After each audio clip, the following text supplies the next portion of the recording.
Hi guys, and welcome back to another PPTV. I'm sure you all recognise this lovely man with me here. Hi everyone. Kevin McDonnell. You've been taking over PPTV quite a lot recently. I have, like, yeah. Have you better enjoyed watch seeing out. his I'm beginning to like PPTV. He's liking PPTV. But yeah, a lot of people have seen you a lot recently. Like, we've had you on the show before, but really, you've been the host all leading up to the property superconference, really. And it's been quite fun actually watching you take your job. Yeah. I mean, it's been fun leverage. This is leverage. But obviously mentioning on there, like, you spoke to some of the upcoming speakers. We had Rob Moore. Was your last interview? Was that nerve-wracking? That was nerve-wracking. I found it nervous. My first one was Grant Cardone. I know, we started you off easy. I thought interviewing Grant Cardone would be nervous, and it was. But interviewing Rob Moore, even though I meet him all the time and speak to him, it's like I'm interviewing the boss. What do I say? So that was nervous too. But it was great because Rob never shuts up, so I couldn't get a word in. So it was like he just answered all the questions before I got a chance to ask him, so it was cool. I know the feeling when I interview you. Oh, sorry. No, I'm joking. But one of the things that you have mentioned in these other interviews is yourself, you're going to be speaking at the Property Superconference. I know. Which is an amazing opportunity, and no, you're going to do amazing. He's going to do amazing. But what I really wanted to get you on for and interview yourself about is actually find out more about you, your journey, and like how this all came about. Because I'm sure lots of people, they know you from Progressive already, but maybe not perhaps your story and what's actually led you to this moment where you're going to be on stage in front of God knows how many people giving your talk. Oh, thanks. Yeah. No pressure. Just God knows how many people. No. Yeah, I mean, I've been speaking for 2.5, 3 years now, and I started off I've spoken in front of 3 people, and I've spoken in front of 300 people, but this is like over 1,000, 1,500 plus. So if you're there, go easy on me, please. It'll be my first time. I think it's going to be pretty spectacular, and it's going to be an amazing event, not only because of all the amazing speakers like yourself that we have there, but just the atmosphere and everyone who's bought a ticket who will also be attending. I think it's just going to be a once-in-a-lifetime kind of thing. We're checking for tomatoes at the door. Tomato? Surely for an Irishman it'll be potatoes. Potatoes at the door. Everyone that attends gets a free potato. A free potato. But if you can just take us back. So for everyone who isn't familiar with you, Kevin, sorry, we're getting on a tangent now, isn't familiar with your story, you actually came to, was it the last super conference that Progressive did? I had, I'd been investing for, 10 years at the time. Okay, so you've been doing it for a while. The last ever super conference was Wembley Stadium. So it was not in Wembley Stadium itself, but it was in a room at Wembley Stadium. A big room, obviously. There was about 900, 1,000 people there. Wow. And I had been in property for about 10 years, and I'd done loads of mistakes, but I kept going. I bought a couple of houses averagely right. I'd bought 3 extremely poorly. I bought one pretty poorly. And I brought a couple that were average, but weren't actually that good considering what I do today. Okay. And so I sat there in the conference with over 100 grand of debt. And I had been, the first thing is why I went to the conference is I'd been in property for, I said, 10 plus years. And I'd actually been receiving emails from Rob and Marc and Progressive. As you do.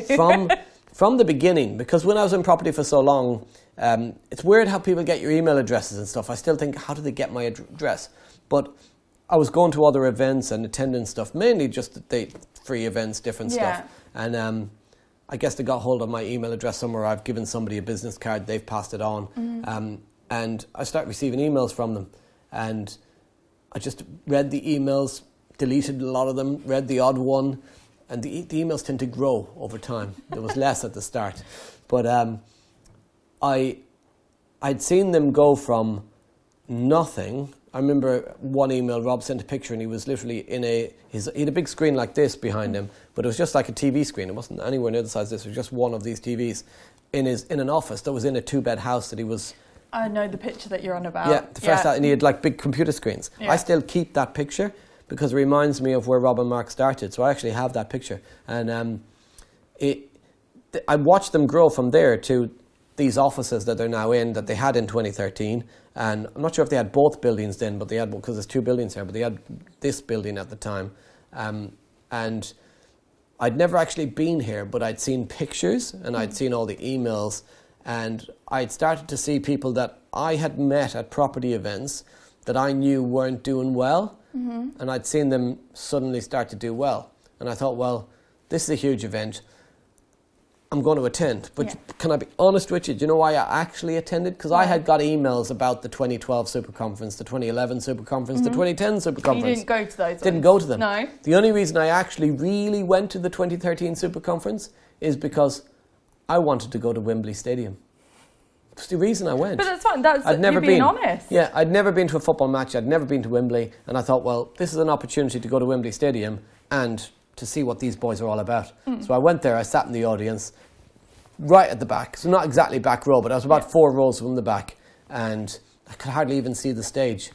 And it was my first introduction to progressive. And what an introduction, it then. was awesome, yeah. It was the beginning of everything for me, really, to be honest. I was working in a job for Lang O'Rourke construction company at the time, travelling all over the country, working 60, 70 hours a week, away from home.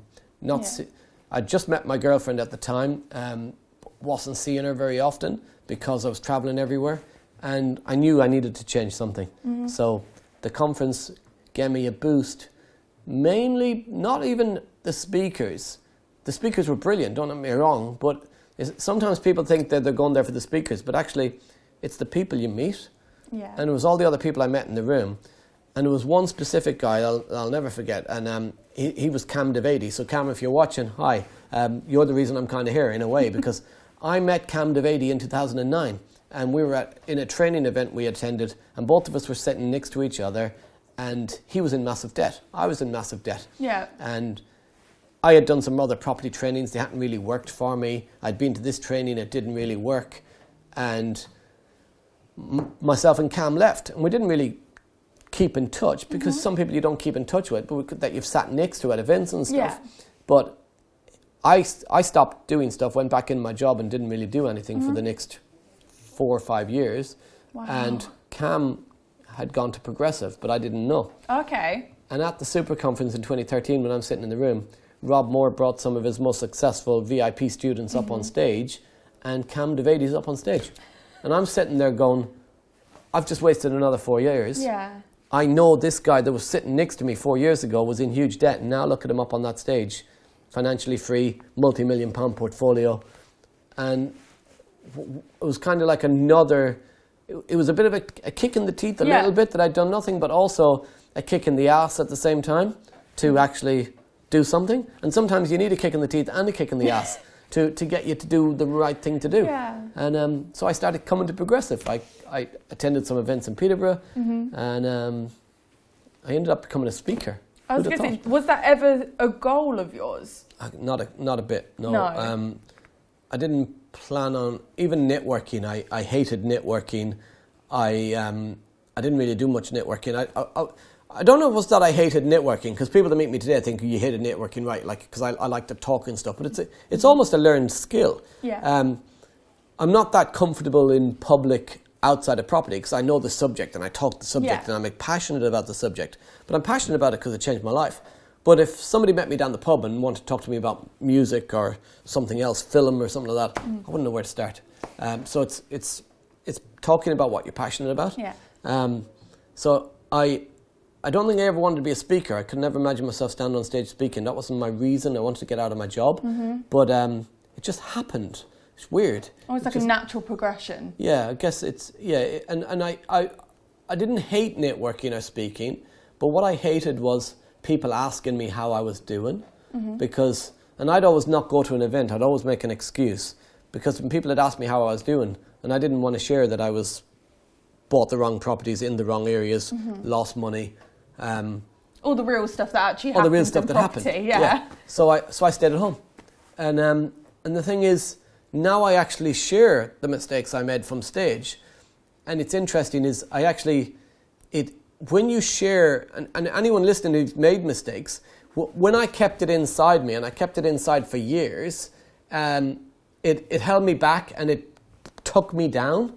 But as soon as I started to share the mistakes with other people, not only did it help other people, but it actually helped myself because it allowed me to get rid of kind of lift that weight, doesn't it? And get rid of those feelings of what I'd done wrong and what I had lost. And it gives you the opportunity to actually put it behind you and move on. So anyone listening that's made mistakes, share them. Share them because it doesn't just help other people not make those mistakes, but it helps you move forward.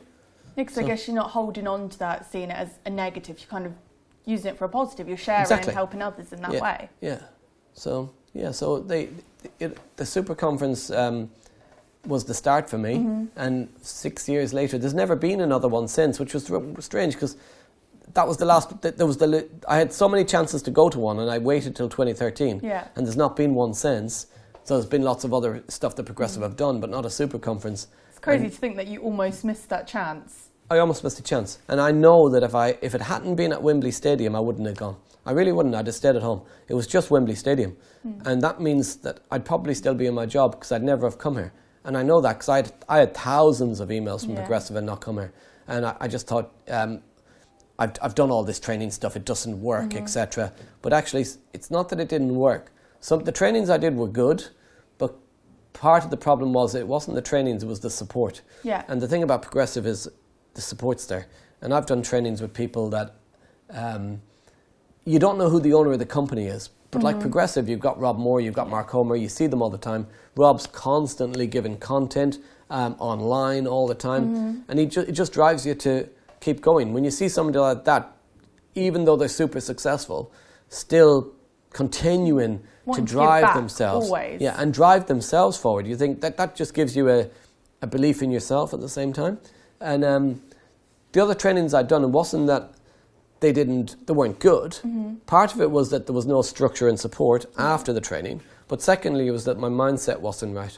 And sometimes it's got to be, you've got to get your mind in the right place to be able to use the training. And it took me a lot. I think it was seeing your friend, like you said. You started at the same point. You were both in debt quite badly. To then see how far he had come in that time where you had just stayed still. Yeah. I think, like you said, that was the wake-up call that you needed of, I might just stay still forever if I don't take action. Yeah. And for me, I needed to. I don't trust easy, and I needed to see. I could listen to a million speakers stand up and say how you could do something, but if I've not seen somebody do it, I won't believe you can do it. And that was where I was. So, and a lot of that's a mindset thing. Because at some point in your life, you've got to take that leap of faith. But for me, I just had to see somebody else do it. Yeah. Well, I think that's something that a lot of people can relate to. They might sit the train, they might come to an MSOP, they take all the information away, but then they don't do anything with it. So I think that's actually a really good story that you shared there of your own personal experience and how that's actually got you to being our No Money Down expert here at Progressive now. Oh, that was lucky too. Well, it was. Was it lucky? Yeah, well, it was lucky that I became a No Money Down expert because I don't even see myself as an expert. I just see somebody who's doing property deals. It's everyone else who calls me an expert. But the reason I say it was lucky is if I didn't lose all the money I lost, I'd never have learnt No Money Down. Oh, of course, because I guess you would have had the funds, wouldn't have you? Yeah. And I meet so many people and they say, well, I don't need no money down. So there's two types of people. The ones like me that don't do anything because they don't believe it works or they're afraid it could go wrong. And part of it is not believing it works. And secondly is a fear it'll go wrong. But the real fear is actually doing nothing because it might go wrong. But if you do nothing, you definitely go wrong because 40 years, average salary in the UK, 25 grand a year, 40 years working, take home pay over 40 years, you'll earn before you've bought any clothes, paid for any food, anything, got a house over your head, you'll earn just over 800 grand in a lifetime, in 40 years work. So that's already gone wrong. Yeah. So the fear of it not going wrong is actually just an excuse you tell yourself because the alternative is it's going wrong, it's already going wrong. And the thing is, if it goes wrong as well, you can always come back from it. You're proof that, like you said, the way that you were investing in property was all the complete wrong ways originally. I actually got lucky. I know people that lost 10, 15, 20 grand, whatever, and quit. And I know that if I lost 15, 20 grand, I would have quit property and earned my way out of the debt and never done it again. But the fact I lost so much money, I lost over 100 grand, like 6 figures. The fact I lost so much money meant that I couldn't earn my way out of it in a job. So you had to make it work. Yeah, the property was the thing that put me in debt, but it was actually the only thing that could get me out of debt. And I say the only way I could do it was learn creative techniques, learn no money down. Things like lease options, assisted sales, EDCs, rent to rent. Tenant buyers, all this sort of stuff. My first 3 homes I owned myself, I rented them and with options to buy, but because I couldn't buy a house for myself. But if I meet people all the time, and they in their mind they think no money down's not for me because I've got some money, and then they take their money and they put it into houses. But the whole point of getting into property in my head is not to put your money into the house, is to get money out of the house. Yeah, I agree. So I've seen people spend all their money putting it into property so that they can earn back 100 quid a month, 500 quid a month, whatever it is. And they spend the rest of their life trying to get back what they started with. Or they put all their money into property, 2 boilers break at once, and they can't afford to fix the boiler. Yeah. And it's like, let's make money from property. And if you really want to do big deals or do a lot of deals, like some people can do 3, 4, 5 houses with their own money maybe. But what happens when you run out of money? And they say, well, I'll use the money I've got and then I'll think about it. Well, why use the money you've got and then think about it? Why not keep the money you've got and think about it now? Because if you're going to have to think about it sometime, think about it now. Don't procrastinate. Deal with the issue now. So and I'm half talking to myself here because I spent 11 odd years with all these things in my head about why I shouldn't do it, why it wouldn't work, etc. And all because of Wembley Stadium, not Progressive Property. I actually learned how to do things the right way. So, and it doesn't take that long. I tried to get rich when I started in property in 2003. I tried to get rich from property in 6 months, and I found debt. It's about a slow process. It's more of a long-term plan, isn't property? It's not a get-rich-quick scheme. It's not get-rich quick. It's not. You have to put a lot of hard work in. There's obviously sacrifices along the way, but the end result is all worth it. Yeah.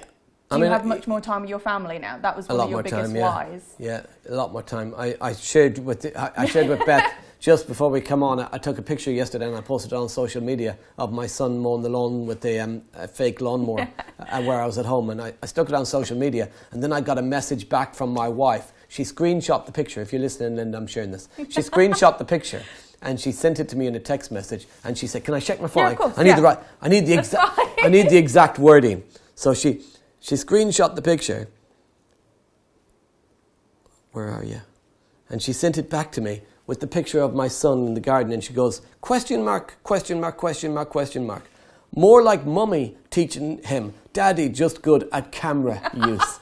So I can't, even in my own home, maybe I don't know how to start the lawnmower, but I've got a picture of my son with a fake one. I couldn't give him a real one because he's a kid, and number 2, I didn't know how to start it. But it's really nice that you have the time now to actually capture those moments with your family. Yeah. If you were in the 9 to 5, like so many people are, it's likely that you would miss a large portion of him growing up. I still work a lot, obviously, because be careful what you wish for. Loads of people I meet as well, they think, I want to get into property so I can quit my job and retire. And I know Rob Moore says he's retired about 4 times, but my aim was to quit my job and get out of get an income so I could do property full time. Yeah. And when I say I became a speaker by accident, when I quit my job, and I waited ages to quit my job, partially because of fear as well. Yeah. So I was earning $27.50 a month, and I thought, well, I'll get to $3,000 and quit my job. But then I got to $3,000, and I thought, well, if I quit my job now and a tenant doesn't pay or something goes wrong, I don't have $3,000, so I'll double it.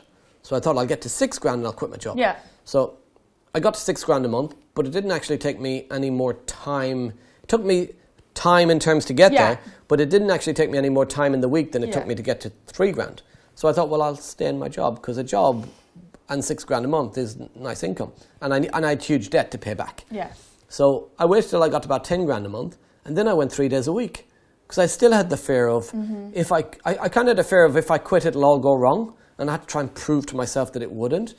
But then when I finally quit and I had all this spare time, I'm sitting at home between 4 walls, and it's not good for you health-wise or anything. And the one thing that anyone who ever quits a job, and you'll know this, the one thing you miss might not be the job. the one thing I really missed, shut your ears, ex-work colleagues, if you're listening, but the one thing I really missed was the people. Yeah. I missed the people because I missed being around people, I missed speaking to people, all that sort of stuff.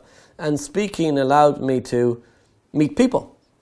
So I get to have the benefit of meeting people like I did in my job, but not the tied downness of having to go into work, get up at 6 a.m, go into work, be away from home, etc. So I can choose to do what I want to do. Yeah. But actually being at home with no job, nothing to do, and property is not full time. So you can say, oh, I'm doing property full time, but it's not a job. It doesn't take that much time. And so you're stuck between four walls, you're stuck viewing houses, you're not meeting any people, and it's boring. It's boring. So speaking. So you're speaking, you've become an author, you've got a podcast. That was an accident as well. That was an accident? Yeah. Which one, the podcast or the book? All of it. Well, all of it? Well, all of it, because I keep saying to people, say yes, and then think about it afterwards. Okay. And the reason I say that is because that's what Rob Moore taught me, which was say yes and think about it afterwards. And I didn't realise why he said it to me, and then I realised because he kept asking me stuff, and then I had to say yes. So he said to me, Peter Jones is stepping down from the podcast, obviously. Peter he thought he'd given it time, he'd done over a year. Yeah. Great job. I still miss him. I loved his podcast. And Rob came to me and said, Peter's stepping down from the podcast. He wants to get that time back, etc. Would you take it over? And I'm like, say yes, think about it afterwards. Say, yes, Rob. So I've ended up with the podcast. Well, I'm loving it. I'm loving the podcast, but it was another say yes thing. And then he said to me, you're doing all this No Money Down stuff. Have you thought about writing a book? And I thought, okay, yeah, that's a great idea. I'll write a book. So I said, yeah, I'll write a book. So then I started writing the book and struggled to get it written. So then he said, well, I'm running a boot camp. I'll teach you how to write a book. So I thought, okay, yes, Rob. Yes. I'll go. So I went to Mallorca for 10 days and sat in a room with Rob while he wrote a book and some other people, and I wrote the book. And it's accountability. So Rob held me accountable. I spent nearly a year trying to write the book, and I got to about 25,000 words, and I wrote 55,000 in 10 days. So wow. And it's double accountability. One was the accountability of Rob and the other people writing the books, and second accountability was my wife as I got on the plane saying to me, do not come back without a book. So that'll do it. That did it too. Literally, I say it was an accident. It's not really an accident, but it was an accident. I just keep saying yes. I think that's really amazing, actually. So from all those times where you get the emails from Progressive and all those no's that you justified to yourself, that one yes coming to the super conference way back when, you've almost turned into a yes man for all the opportunities that are coming your way. Yeah, I'm a yes man. I think that's fantastic. You're actually trying to make the most out of everything that's thrown your way. Yes, yes, see? Yes. No, but when I say yes all the time, actually you need to learn to say no. Yeah. And I say no a lot now too, because of my brand's grown and stuff, I get absolutely inundated with messages. I spent pretty much 7 hours odd yesterday replying to Facebook. I've got 3 different Facebooks, replying to Facebook messages, to Instagram, to LinkedIn, to Twitter, emails. I've got 3 different email accounts, and we had a conversation about I need a VA. But I want to be personal at the same time. And I probably spent about 7 hours yesterday just replying to people. And I put some time in my diary to help people, reply to people.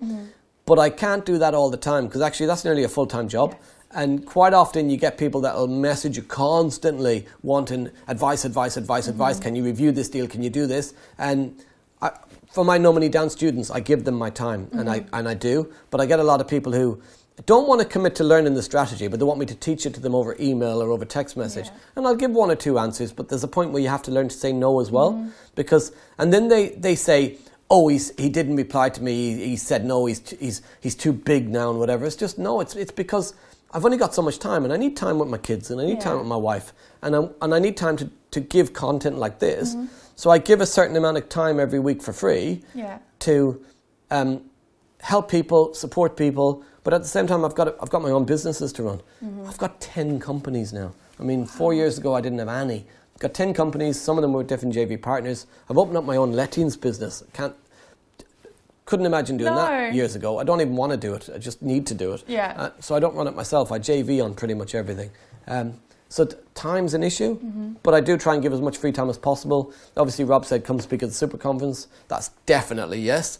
I was going to say, what went through your head when Rob asked you? Nothing, just yes. Just yes? Yeah, yes. It's everything that's gone through my head since. He asked me to speak back in February, I think it was, and it was probably March. And so that's March. Let's call it March, April, May, 3 months now. And I was, for the last 3 months, every part of my life is, and my wife says, is this super conference ever going to end? Is you get, it's been that little bit of a pressure, but it's excitement. So I've got to speak in front of 1,000 people. I want to add value. I want to bring content that's new. I want to inspire them like I was inspired in 2013. And I want to make sure that whatever I do at the conference, it helps people in some way. And that brings its pressure, but it also brings an excitement, and the excitement of having the opportunity to do that. I was sitting in the room in 2013, and to just think that I'm actually going to have the opportunity to stand there and help other people. And even if it's just one thing that I can give them that helps them, that makes it worthwhile for me. I guess it's quite, when you were just saying about how much time it takes you to respond to everyone, it's quite nice to have the opportunity to speak to a mass audience at one time and just see how much value you can give. Yeah, and then get 1,000 messages the next day. Maybe. but it does, and that's where the point where you have to say no sometimes, because so I give as much as possible to the people that I mentor, etc. Anything they send me, I reply to, and then other people I'll reply. So there's nobody I don't think has ever messaged me that I have to reply to. But sometimes you've got to ease up a little bit on some of that stuff. But so I'm excited. Exciting! Yeah. So if you could sum up what people can expect from the super conference, because it is next week, isn't it, guys? It is, yeah. It's next week. It's not long now. So if you could sum it up, what people can expect to take away from this super conference. So I'm not even, I'm nervous and excited about my own talk, but I'm actually really excited about the others. I mean, we've got Marc Homer there. Marc Homer is, Marc Homer mentors me now, and the guy, he might say he doesn't know everything about property, but I don't know if he doesn't. I think he does. He knows more about property than anyone I've ever met in my life. I mean, the guy's just an absolute property Bible. He's there, he's going to be talking about projects they're working on at the moment, some big projects. Current projects, which is exciting because he doesn't talk about his current projects at all, and so it's very exciting. For that, and the thing about Marc's talk is it's detailed, so he doesn't know how to not do detail. He's going to be talking about detail about current projects, and that talk I'm really looking forward to. Obviously, Rob himself's going to be there. Rob and Marc are completely opposites, and so Marc's the detail, the properties, the delivering of projects, and Rob is the building of the brand, all that sort of stuff. They both do both, but that's how I see them. Yeah, and both which are necessary for a business. And he's going to be sharing how you can build, how you can raise funding, how you can put yourself out there, so more people will be attracted to you and your business. Plus, he's obviously hosting the weekend, so he's going to be on stage all weekend, giving content through the weekend. So I'm really excited about that. We've got Grant Cardone. I know. I mean, I interviewed Grant Cardone. That was like this. I interviewed Grant Cardone. We did a high five from like a random one. High five. And he's promised me that we're going to do shots at the conference of water. Yeah. So he's going to do shots of alcohol and I'm going to do shots of water. He said, let's do shots. I said, I don't drink, Grant. He goes, we can shoot water. So I'm really excited. I'm really excited to shoot water with Grant Cardone. But I'm actually really excited about his talk. So because Grant Cardone's probably the biggest property investor in America. He's got over $900 million worth of property portfolio. He's just huge. It's just another level, isn't it? But it's not just his property knowledge, it's his business knowledge, his acumen, everything about Grant Cardone. He's just a legend, not just in America, he's a legend all over the world. So people fly from all over the world to America to listen to Grant Cardone speak. Hundreds of people, thousands of people from the UK have gone to Miami for Grant Cardone events or different parts of America. And he's right here in London. So you don't need to travel all over the world, you can get him right here in London. So I'm really excited by that.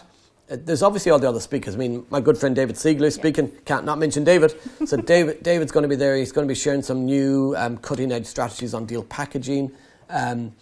Lots of other speakers as well. Some of the speakers I haven't even been told about yet. It's a secret. Top secret. So top secret speakers. One of them is he's like a couple of £100 million business, over £200 million business, property business. He's going to be there as well, and he's a secret still. He's still a secret. I believe so. Yeah, because someone will correct me in the comments, I'm sure, if it's already been announced. But I'm sure I haven't been told who he is. Okay. But I have an idea who he is. See, and I know, but I don't know if I can. If it is him, that's phenomenal, and he's going to be there as well, because he is. I've met him once, and he's a legend. So love the guy. Can't wait to meet him again. Can't wait to hear him speak. If it is him, if it's not him. Hopefully it's somebody just as good. I'd be a little disappointed, but maybe if it's not him, it'll be somebody else. But if it is who I'm thinking, phenomenal. There's loads of other speakers as well, obviously. Yes. And not to mention all the people who are all the people. And that's what I was getting to. Is actually, it's not, for me in the superconference 2013, it wasn't even about the speakers. It was about the people. So the speakers are phenomenal, but it's the people. And you can come and listen to any speaker you want, but you've got to take action on the learning. Obviously, I'm doing a talk myself, and yeah, I'm going to be talking about No Money Down, because I think a lot of people miss what No Money Down's about, because it's not for people with no money. I've said this already, and it's not for people who want to do No Money Down deals or want to do a specific strategy. No Money Down's not even a strategy. Strategy is single let. Strategy is HMO. Strategy is commercial conversion. And I look at property in a different way. I see a lot of the big property investors, they do a bit of everything. They don't just do one thing. While you're focused on one thing, you've got blinkers on and you miss opportunity. You miss the chance to make money. And the whole concept of No Money Down is more around marketing. So the reason Progressive are so big is because they market. People know they exist. You need to know people exist in your property as a property investor, as a property problem solver. And once you get known that you exist, people will contact you for deals. And they could be single lets, they could be HMOs, they could be commercial conversions, any type of property deals, land, whatever it may be. And then the problem that most people have is they get the phone call, they get a great deal, but they don't know how to complete it. Because they either don't know how to complete it because they don't know how to negotiate it, or they don't have the funds to complete it. And No Money Down is about, it's not what you want to do. What you want to do is the strategy. Yeah. No Money Down is how you deliver the strategy. Yeah. So it's how you make the strategy work for you. So it's creative ways of securing the deals.